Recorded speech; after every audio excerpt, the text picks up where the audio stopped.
Welcome to my classes. ನನ್ನ ಹೆಸರು ಸಿದ್ದೇಶ್ ಹುಲ್ಬಾಳೆ ಅಂತ. ಪ್ರಥಮವಾಗಿ ನನ್ನ ಚಾನಲ್ ನೋಡ್ತಕ್ಕಂಥ ವಿದ್ಯಾರ್ಥಿಗಳು ಸಬ್ಸ್ಕ್ರೈಬ್ ಮಾಡಿ, ಶೇರ್ ಮಾಡಿ ಮತ್ತು ಲೈಕ್ ಮಾಡಿ ಅಂತ ಕೇಳ್ಕೊಳ್ತಾ ಇಂದಿನ ವಿಷಯವನ್ನು ಸ್ಟಾರ್ಟ್ ಮಾಡ್ತಾ ಇದ್ದೀನಿ.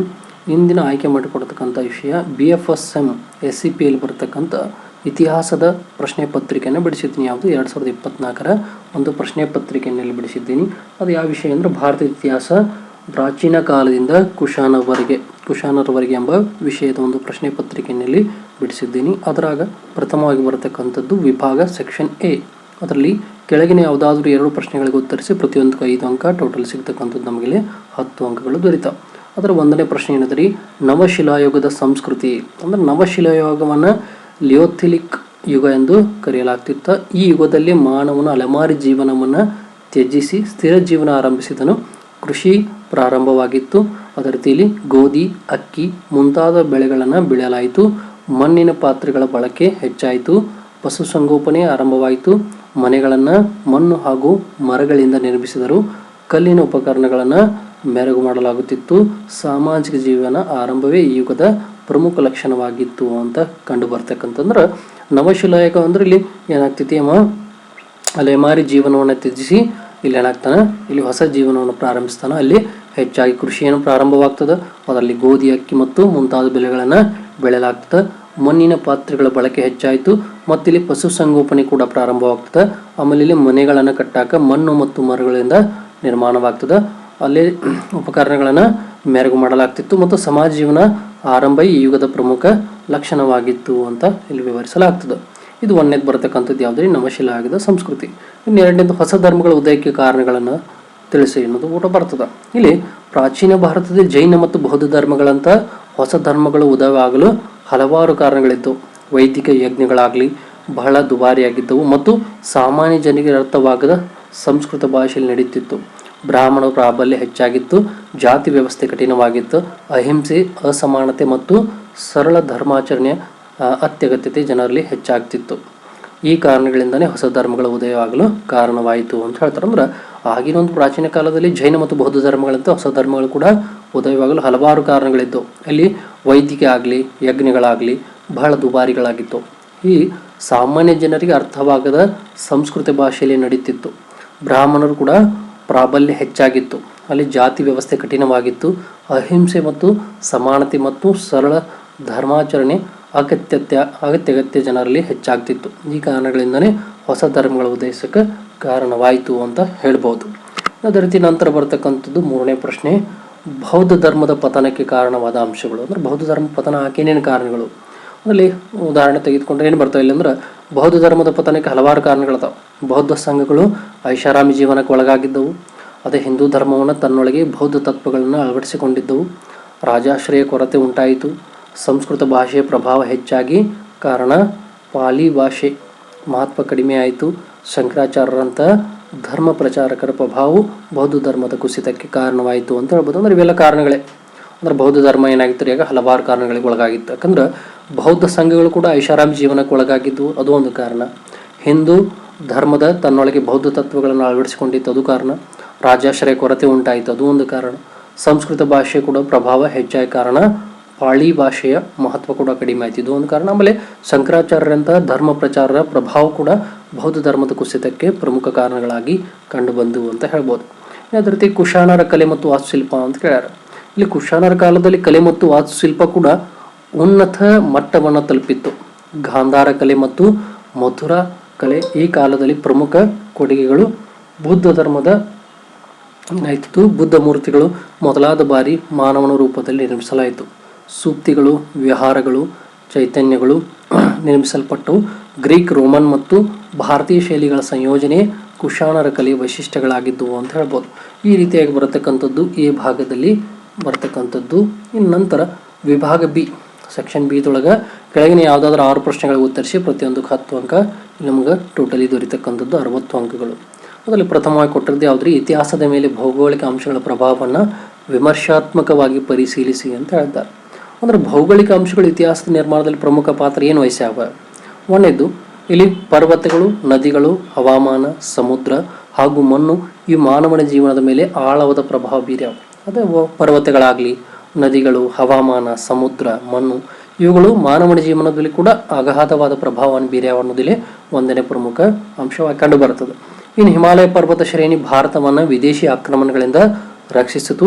ಗಂಗಾ, ಸಿಂಧು, ನರ್ಮದಾ ನದಿಗಳ ತಟಗಳಲ್ಲಿ ಪ್ರಾಚೀನ ನಾಗರಿಕತೆ ಕೂಡ ಉದಯಿಸಿತು ಅಂತ ಹೇಳ್ತಾರೆ. ಅಂದ್ರೆ ಹಿಮಾಲಯ ಪರ್ವತಗಳ ಶ್ರೇಣಿ ಕೂಡ ಭಾರತವನ್ನ ವಿದೇಶಿಗಳ ಆಕ್ರಮಣದಿಂದ ರಕ್ಷಿಸಾಕದು ಪ್ರಮುಖ ಪಾತ್ರವನ್ನು ವಹಿಸೈತಿ.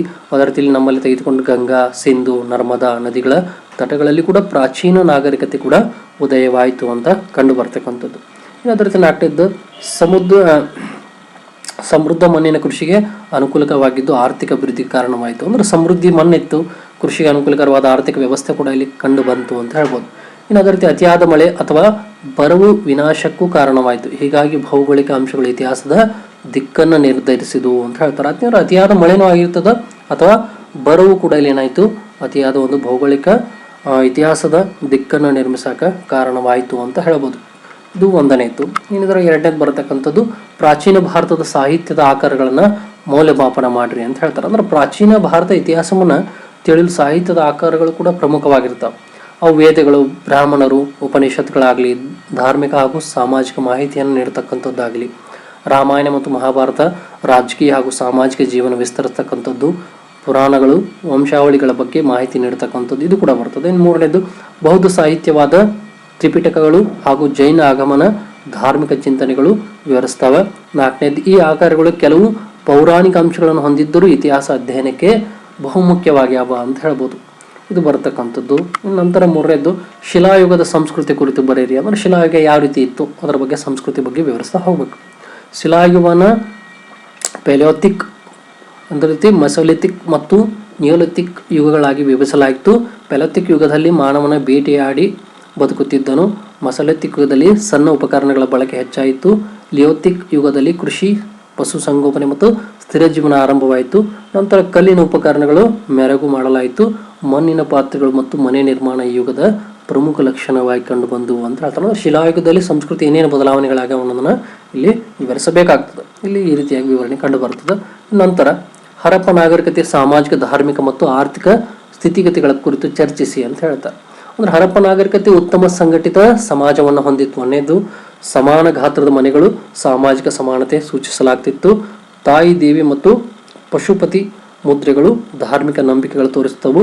ವ್ಯಾಪಾರ ಮತ್ತು ವಾಣಿಜ್ಯ ಪ್ರಮುಖ ಆರ್ಥಿಕ ಚಟುವಟಿಕೆಗಳಾಗಿದ್ದವು. ಕೃಷಿ ಪ್ರಮುಖ ಉದ್ಯೋಗವಾಗಿ ಕೂಡ ಅಲ್ಲಿ ಕಂಡು ಬರ್ತಾ ಇತ್ತು. ಅಂದ್ರೆ ಹರಪ್ಪ ನಾಗರಿಕತೆಯ ಸಾಮಾಜಿಕ, ಧಾರ್ಮಿಕ ಮತ್ತು ಆರ್ಥಿಕ ಪರಿಸ್ಥಿತಿ ಈ ರೀತಿಯಾಗಿ ಕಂಡು ಬರತಕ್ಕಂಥದ್ದು. ಇನ್ನು ನಂತರ ಇದರಲ್ಲಿ ಬರತಕ್ಕಂಥದ್ದು ಐದನೇ ಪ್ರಶ್ನೆ, ಉತ್ತರ ವೈದಿಕ ಯುಗದ ಸಾಮಾಜಿಕ ಮತ್ತು ಧಾರ್ಮಿಕ ಸ್ಥಿತಿಯನ್ನು ವಿಶ್ಲೇಷಿಸಿ ಅಂತ ಹೇಳ್ತಾರೆ. ಇಲ್ಲಿ ಉತ್ತರ ವೈದಿಕ ಯುಗದಲ್ಲಿ ಸಮಾಜ ಹೆಚ್ಚು ಸಂಕೀರ್ಣವಾಗಿತ್ತು. ಒಂದನೇದ್ದು ವರ್ಣ ವ್ಯವಸ್ಥೆ ಗಟ್ಟಿಯಾದ ರೂಪ ಪಡೆದುಕೊಂಡಿತ್ತು. ಬ್ರಾಹ್ಮಣ ಪ್ರಾಬಲ್ಯ ಹೆಚ್ಚಾಗಿತ್ತು. ಅದರಂತೆ ಧಾರ್ಮಿಕ ಯಜ್ಞಯಾದಿಗಳ ಪ್ರಾಮುಖ್ಯತೆ ಹೆಚ್ಚಿತ್ತು. ಅದರಂತೆ ಉಪನಿಷತ್ತುಗಳು, ಆತ್ಮ ಮತ್ತು ಬ್ರಹ್ಮದ ತತ್ವಗಳು ಕೂಡ ವಿವರಿಸಲಾಗ್ತಿತ್ತು.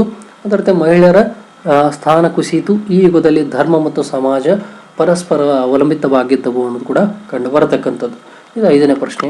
ನಂತರ ಆರನೇದು ಬರತಕ್ಕಂಥದ್ದು ಜೈನ ಧರ್ಮದ ತತ್ವಗಳನ್ನು ವಿವರಿಸಿ. ಅಂದ್ರೆ ಜೈನ ಧರ್ಮ ತತ್ವಗಳು ಏನೇನು ಹೇಳ್ತದ. ಜೈನ ಧರ್ಮದ ಸ್ಥಾಪಕ ಯಾರಿ? ಮಹಾವೀರ. ಅಹಿಂಸೆ ಜೈನ ಧರ್ಮದ ಮುಖ್ಯ ತತ್ವವಾಗಿತ್ತು. ಸತ್ಯ, ಆಸ್ತೇಯ, ಬ್ರಹ್ಮಚರ್ಯ ಮತ್ತು ಅಪರಿಗ್ರಹಣ ಇತರ ತತ್ವಗಳಾಗಿದ್ದವು. ತ್ರಿರತ್ನಗಳು ಸಮ್ಯಕ ದರ್ಶನ, ಸಮ್ಯಕ ಜ್ಞಾನ ಮತ್ತು ಸಮ್ಯಕ ಚರಿತ್ರೆ ಮೋಕ್ಷಕ್ಕೆ ದಾರಿ ಎಂದು ಜೈನ ಧರ್ಮ ಬೋಧಿಸಿತ್ತು. ಐದನೇದು ಕರ್ಮ ಸಿದ್ಧಾಂತಕ್ಕೂ ಜೈನ ಧರ್ಮದಲ್ಲಿ ಮಹತ್ವವಿತ್ತು ಅನ್ನೋದು ಕೂಡ ಇಲ್ಲಿ ಕಂಡು ಬರತಕ್ಕಂಥದ್ದು. ಇನ್ನು ಅದೇ ರೀತಿ ಆರನೇದು ಅಶೋಕ ಮಹಾರಾಜರ ಕುರಿತು ಬರೆಯಿರಿ ಅಂತ ಕೇಳೋಣ. ಅಂದ್ರೆ ಅಶೋಕ ಮಹಾರಾಜನ ಮೌರ್ಯ ಸಾಮ್ರಾಜ್ಯ ಶ್ರೇಷ್ಠ ರಾಜನಾಗಿದ್ದನು. ಕಳಿಂಗ ಯುದ್ಧದ ನಂತರ ಅಹಿಂಸೆಯನ್ನು ಸ್ವೀಕರಿಸಿ ಬೌದ್ಧ ಧರ್ಮವನ್ನು ಅಂಗೀಕರಿಸಿದನು. ಅದರ ರೀತಿ ಧರ್ಮ ನೀತಿಯನ್ನು ಪ್ರಚಾರ ಮಾಡಿದನು. ಶಿಲಾಶಾಸನಗಳ ಮೂಲಕ ತನ್ನ ನೀತಿಗಳನ್ನು ಜನರಿಗೆ ತಿಳಿಸ್ತಕ್ಕಂಥದ್ದು. ನಾಲ್ಕನೇದು ಪ್ರಜೆಗಳ ಕಲ್ಯಾಣಕ್ಕಾಗಿ ಆಸ್ಪತ್ರೆಗಳು, ರಸ್ತೆಗಳು ಮತ್ತು ಧರ್ಮಶಾಲೆಗಳು ನಿರ್ಮಿಸಲ್ಪಟ್ಟು ಅಶೋಕನ ಮಾನವೀಯತೆಯ ಆಡಳಿತದ ಆದರ್ಶ ರಾಜನಾಗಿದ್ದನು ಅನ್ನೋದು ಕೂಡ ಇಲ್ಲಿ ಕಂಡು ಬರತಕ್ಕಂಥದ್ದು. ಇದರಲ್ಲಿ ಬರತಕ್ಕಂಥದ್ದು ಕೊನೆಯದು ಕುಶಾನರ ಕೊಡುಗೆಗಳನ್ನು ಮೌಲ್ಯಮಾಪನ ಮಾಡಿರಿ ಅಂತ ಹೇಳ್ತಾರೆ. ಅಂದ್ರೆ ಕುಶಾನರು ಭಾರತೀಯ ಇತಿಹಾಸಕ್ಕೆ ಮಹತ್ವದ ಕೊಡುಗೆಗಳನ್ನು ನೀಡ್ಯಾರ. ಏನೇನು ನೀಡ್ಯಾರು? ಇಲ್ಲಿ ಕನಿಷ್ಠ ಬೌದ್ಧ ಧರ್ಮಕ್ಕೆ ಆಶ್ರಯ ನೀಡಿದರು. ಗಾಂಧಾರ ಮತ್ತು ಮಥುರಾ ಕಲೆಗಳ ಬೆಳವಣಿಗೆ ಕುಶಾನರ ಕಾಲದಲ್ಲೇ ಸಂಭವಿಸತಕ್ಕಂಥದ್ದು ಕಂಡು ಬರುತ್ತದೆ. ವಿದೇಶಿ ವ್ಯಾಪಾರ ಅಭಿವೃದ್ಧಿಯಾಯಿತು. ಬಂಗಾಳದ ನಾಣ್ಯಗಳ ಪ್ರಚಲಿತಕ್ಕೆ ಬಂದವು. ಆಮೇಲೆ ಸಂಸ್ಕೃತ ಸಾಹಿತ್ಯಕ್ಕೆ ಉತ್ತೇಜನ ದೊರೆಯಿತು. ಹೀಗಾಗಿ ಕುಶಾನರ ಆಡಳಿತ ಬಹುಮುಖ ಅಭಿವೃದ್ಧಿಗೆ ಕಾರಣವಾಯಿತು ಅಂತ ಹೇಳ್ಬೋದು. ಇನ್ನು ಕೊನೆಯದಾಗಿ ಬರತಕ್ಕಂಥದ್ದು ವಿಭಾಗ ಏನು ಕ ಅಥವಾ ವಿಭಾಗ ಸಿ ಒಳಗೆ ಬರ್ತಕ್ಕಂಥದ್ದು ಏನದರ ಇಲ್ಲಿ ಅಂದ್ರೆ ಏನು ಕೊಟ್ಟಾರು, ಇಲ್ಲಿ ನಕ್ಷೆ ಮುಖಾಂತರ ಅಂದ್ರೆ ಅಶೋಕನ ಮಹತ್ವ ಶಾಸನಗಳ ಸ್ಥಳಗಳನ್ನು ಗುರುತಿಸಿ ಅವುಗಳ ಕುರಿತು ಬರೀರಿ ಅಂದ್ರೆ ಇಲ್ಲಿ ಸ್ಥಳಗಳ ಬಗ್ಗೆ, ಮಹತ್ವದ ಅಶೋಕನ ಶಾಸನಗಳ ಬಗ್ಗೆ ಇಲ್ಲಿ ಒಂದಿಷ್ಟು ಏನು ನಕ್ಷೆ ಕೂಡ ಅದ. ಅದರಲ್ಲಿ ಪ್ರಮುಖವಾದ ಅಶೋಕನ ಮಹತ್ವ ಶಾಸನಗಳು ಕೂಡ ಕಂಡು ಬರತಕ್ಕಂಥದ್ದು. ಈ ರೀತಿಯಾಗಿ ಇದೇನು ಭಾರತದ ಇದು ಏನು ಪ್ರಥಮ ಸೆಮಿಸ್ಟ್ರಲ್ಲಿ ಬರತಕ್ಕಂಥ ಇತಿಹಾಸದ ಒಂದು ಪ್ರಶ್ನೆ ಪತ್ರಿಕೆಯನ್ನು ಬಿಡಿಸಿದ್ದು. ಯಾವುದ್ರಿ 2024 ಪ್ರಶ್ನೆ ಪತ್ರಿಕೆ ಯಾವುದು ಇದು ಬರತಕ್ಕಂಥ ಪ್ರಥಮ ಸೆಮಿಸ್ಟರ್ SEPಯಲ್ಲಿ ಬರ್ತಕ್ಕಂಥದ್ದು. ಪ್ರಥಮ ಸೆಮಿಸ್ಟರ್ SEPಯಲ್ಲಿ ಬರ್ತಕ್ಕಂಥದ್ದು ಯಾವುದ್ರಿ ಭಾರತ ಇತಿಹಾಸ, ಅದು ಪ್ರಾಚೀನ ಕಾಲದಿಂದ ಕುಶಾನರವರೆಗೆ ಇರತಕ್ಕಂಥ ಒಂದು ಪ್ರಶ್ನೆ ಪತ್ರಿಕೆ. ಇದು 2024 ಪ್ರಶ್ನೆ ಪತ್ರಿಕೆಯನ್ನು ಈ ರೀತಿಯಾಗಿ ನಾನು ಸಂಕ್ಷಿಪ್ತವಾಗಿ ಕೂಡ ವಿವರಿಸಿದ್ದೀನಿ. ಈ ಮಾಹಿತಿ ನಿಮಗೆ ಉಪಯುಕ್ತ ಆಗಿದೆ ಅನ್ಕೊಳ್ತೀನಿ. ಹಾಗಾಗಿ ನನ್ನ ಚಾನಲ್ನ ಸಬ್ಸ್ಕ್ರೈಬ್ ಮಾಡಿ, ಶೇರ್ ಮಾಡಿ ಮತ್ತು ಲೈಕ್ ಮಾಡಿ ಅಂತ ಕೇಳ್ಕೊಳ್ತಾ ಇಂದಿನ ವಿಷಯವನ್ನು ಇಲ್ಲಿಗೆ ಮುಕ್ತಾಯಗೊಳಿಸ್ತಾ ಇದ್ದೀನಿ. ಎಲ್ಲರಿಗೂ ಧನ್ಯವಾದ.